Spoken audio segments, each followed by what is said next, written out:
জলপাইগুড়ি লোকসভা কেন্দ্রের তৃণমূল কংগ্রেস প্রার্থী নির্মল চন্দ্র রায় ভোট দিলেন নিজের বুথে। কি বললেন তিনি শুনে নিন। কিভাবে শুরু হলো সকাল থেকে আজকে?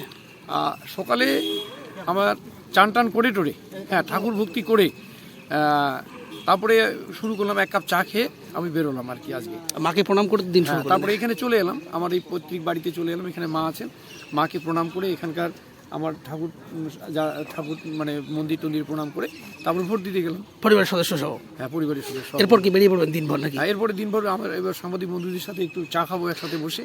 তারাও খুব কষ্ট করছে সকাল থেকে, চা খেয়ে তারপরে আমি বেরিয়ে পড়বো। প্ল্যান মানে কি, আমি এদিক দিয়ে গিয়ে আমি শালবাড়ি 1-এ ঢুকবো, শালবাড়ি 1 হয়ে বানারহাট হয়ে তারপরে আবার আমি ধুবুরি টাউনে ঢুকবো। ধুবুরি টাউনে ঢুকে সেখানে দু একটা বুথ দেখে চলে যাব ময়নাগুড়ি। ময়নাগুড়ি হয়ে মালবাজার হয়ে, এবার আর অতটা বলছি না, শর্টকাটে মালবাজার হয়ে রাজগঞ্জ হয়ে গ্রাম ফুলবাড়ি। ওখানে আমাদের মেয়র রয়েছেন গৌতম দার সাথে দেখা করে ফিরে খবর কি এসেছে আপনার লোকসভা এলাকায় এখনো পর্যন্ত? না, এখন পর্যন্ত আমার কাছে অন্তত আসেনি। ভোট কেমন হচ্ছে কি জানতে ভোটের উপর এখনো পর্যন্ত আর কি। দু একটা ইভিএম মেশিন গন্ডল হয়েছিল, ভোট তো শান্তিপূর্ণ এখন পর্যন্ত আর কি। আশাবাদী কতটা জেতার ব্যাপারে? না, আমি তো খুবই আশাবাদী, আমি সবসময় মানে পজিটিভ।